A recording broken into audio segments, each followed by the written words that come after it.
Empty the chamber on them. And how do you do that? First 6 seconds, point A to point B, everything you got. Everything you got. Turn that shit up. Let's go. Welcome to the Morning Scoop. It is Thursday, July 28th. We are coming down the stretch of the final days of freedom for the Ohio State football team. Training camp is cranking up in about 7 days. They are reporting on the 3rd, and the first practice is on the 4th. So the time is melting away for these players, and they know it. They're going to be sequestered in the Hyatt Place Hotel before they know it, and their lives will be over for about a month. So I don't miss those days, and I know these players don't. But we have a great show for you guys today. The board's been on fire. As always, thank you guys. Again, we're growing. We're getting a ton of new subscribers based on these videos we've been putting up. You know, we've had great feedback, great comments. We love your feedback. This episode, we're going to get down to the nitty gritty of what some, including some of our recruiting experts, have called the official visit weekend from hell. So we're going to get into a little bit about what went on there, talk a little bit about media days, and that'll be about it for this episode. So with that being said, maybe leave a comment on what player was the most painful to lose today. We lost Caleb Downs. That really stung. Ola Shalinen, both went to Bama. So they're part of this weekend. I'm going to bring my good friend Nevada in. Nevada, how are you tonight? Oh, doing better than Ryan Day in Ohio State. I'll tell you that. Oh, so that final recruiting weekend, we saw names that we had high hopes for, like Caleb Downs, Troy Bowles, Jason Moore, Justice Haynes, Tackett Curtis, John Walker, Raul Aguirre, Ola Shalinen, Darren Reed. I mean, pretty stellar. Every one of those kids is a 4-star, if not a 5-star. Caleb Downs being a 5-star. Guys that we would have been jumping for joy to get. And the only guy we got was a tight end in Jelani Thurman. And I think Jelani is a fantastic player. But of all the positions that, it's hard to get excited for at Ohio State, it's probably tight ends probably at the very bottom of the list. So, Nevada, what went wrong? How could this happen? How could we lose on 90% of the uncommitted people? They came into this weekend where they ate 5-star steakhouse dinners and hung out with Ryan Day and the coaches. And these things are usually on rails, but this one, I think the train fell off the tracks and flew into the ravine like they did in the old Western movies. So what happened that weekend, Nevada? Well, look, I think, let's ascribe a portion of it, some percentage of it to just bad luck and math. And sometimes you just, roll snake eyes, a couple times in a row. And so there's a bit of randomness to it. Now, well, that'll account for, say, 10% or 20% of this. Now, the other 80 or 90%, man, that's on Ohio State. I mean, Ohio State went kind of all in on this weekend where they came in with all these kids. And to counter that, they didn't really have a counterbalance of Ohio State super commits, the CJ Hicks or the Sonny Styles or the Dylan Rail or the heavyweight kids that can really influence other kids to kind of band together, get that good feeling, kind of develop that recruiting momentum, and go to Ohio State. So Ohio State went all in with all these 4- and 5-star kids coming into Columbus, and they clearly they missed. And I think that recruiting, you talk about recruiting momentum is a positive, and recruiting momentum is a negative. And in this case, it was a negative. You had a bunch of kids. You weren't able to give any of them a bunch of individual attention. There's some operational issues with how you meet with kids. How do you wrap up these meetings? How do you really, stay fresh with everybody when you have that many kids in town? And really, they all want FaceTime with Ryan Day, and there's only one Ryan Day. So I think there's no other way to spin it other than this was not a good weekend for Ohio State. I think Ryan. We keep forgetting that Ryan Day is a relatively new head coach, but this was not their best effort, and it cost them. Yeah, and having been on an official visit as a player, an Ohio State official visit, and having been a coach for 3 years and worked the weekends of the official visits, like I know kind of the consternation and the pain of waiting around for the head coach. And when you have, 13 guys that aren't committed and they're all pretty heralded guys, 4-star plus guys that they want FaceTime, They need FaceTime.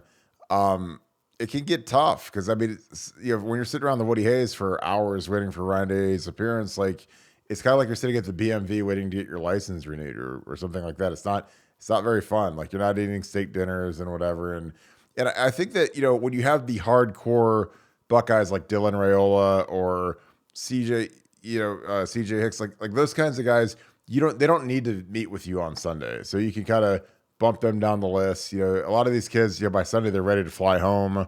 They have flights to catch. So if you have a kid like Caleb Downs trying to get out of here, meet with Ryan, have a good time, fly out that night, um, it can get a little touch and go. And this is like one where, like you said, there could be really positive momentum where you see this tidal wave of commitments, and then there can be some very negative momentum where you see a tidal wave of kids going elsewhere. But I've never seen anything like this, which is why we touched on it. Any any other thoughts as to how this could improve? How could this maybe be fixed in the future? Who's to blame? Like, what are your thoughts on that, Nevada? Well, I think the answer is I think you've got to bring in smaller groups, and I think if you're going to bring in a big mega group like this, it's got to be a time when you've got a bunch of mega recruits on your side that are solid with Ohio State that can kind of counterbalance it, because those guys act almost like, because you remember you're only with the kids so much time during the official visit weekend. A lot of times they're out there on their own. They're out there with other kids. They're out there with with players, and if you don't have those kind of solid super Buckeyes that are on there recruiting them all the time, and you got kids in there going, I'm thinking about going to Bama, and they're like, oh wow, I'm thinking about going to Bama too. That can flip against you just as easily. And I think the only time I can ever remember this happening, I believe it was '06 when they brought in a bunch of guys for the Ohio State Michigan game, and they thought they'd end up with a bunch of commits, and I don't remember if we got any of them, and maybe my memory's good, but it was a big Michigan Ohio State game. It might have Yeah. been '06, but I think this stuff, it happens, not often, but it happens. But I mean, look, you can't sugarcoat it. This is on the recruiting coordinator. That's Pantone. This is on Ryan Day. Um, they they pushed it all into the middle, and they they they, they lost it. And I don't know how else to say it, but you had a lot of guys that Ohio State thought they were in on, thought they were in good position on, and I just think this by all accounts, this was not a great weekend for Ohio State, and I think they'll learn from it. They'll be better, and it'll be interesting to see how they kind of change their recruiting tactics. But I just don't think you can't bring in this many kids and not have enough time to give them the type of attention that each one of them needs. Who was the biggest loss from this weekend? Was it Caleb Downs? Was it Justice Hayes? Because we've struck out on a lot of our Plan A running backs. People were thinking Richard Young, the Baxter kid, Justice Haynes. I mean, was it Olas Alinen because we need tackles? Was it Tackett Curtis, who everybody in the universe had crystal ball to Ohio State? Who was the biggest loss? It was probably Caleb Downs, but who was the most surprising loss from this weekend? Well, clearly it was Tackett Curtis. Tackett Curtis is a kid that Ohio State really had down in ink on their board. They literally had him on their board, and to have him go elsewhere, to have him go to USC was borderline shocking. Walker was surprising. Bowles, it was kind of preordained that we might lose a kid like that. Alinen, they thought they were in on as well. I mean, these are all kids that they got right to the finish line and just couldn't get the horse through the wire in time. And that's it's I always say I don't ever worry about who we lose, because it's not that those kids that kill you, it's the ones that you get that can't play that kill you. But this was bad. I mean, this was not a good weekend, and like I said, for Ohio State, I think they've really got to kind of take a little bit of a responsibility for what I did and learn from this so that they can be better going forward, because they've been doing this a long time. Pantone's been doing this a long time. He should know better, and they should have known better. Yeah, it was a disaster. It's something that, like I said, we've never seen this many kids that a lot of these kids we were the runner up or we were really deep in the game with, and there are positions that we really needed. Like we need another running back, we need another safety. It wasn't like we had a surplus of guys, and these guys had, like Olasalena, like, I mean, he has a chance to play real early at Ohio State because we're losing both tackles to the draft this year. So, um, excuse me, it was one of those things where I was stunned. But yeah, we'll put this one to bed, and hopefully we never have to live through a recruiting weekend like this again. Media days have been going on for the Big Ten the last 2 days. I actually stayed up last night, and I DVR'd the day, and I fast forwarded and watched Harbaugh's press conference, and it's 20 minutes that I'll never get back from the rest of my life because it was just about as boring as as watching paint dry. It was something where these coaches truly enjoy not saying anything of note to the media. I think that it's almost like a game to them where all these guys show up with their microphones and recorders. They try to ask questions, and then they just give these bland, dry chicken type answers. And I don't know. Have you paid any attention to it in Nevada? Is there anything you can glean from a media day, or is it something where it's just the Big Ten trying to market itself and get people somewhat excited for the football season? Well, for people that couldn't have a chance to watch or listen, I'm going to do a transcript of Ryan Day's press conference. The kids are working hard.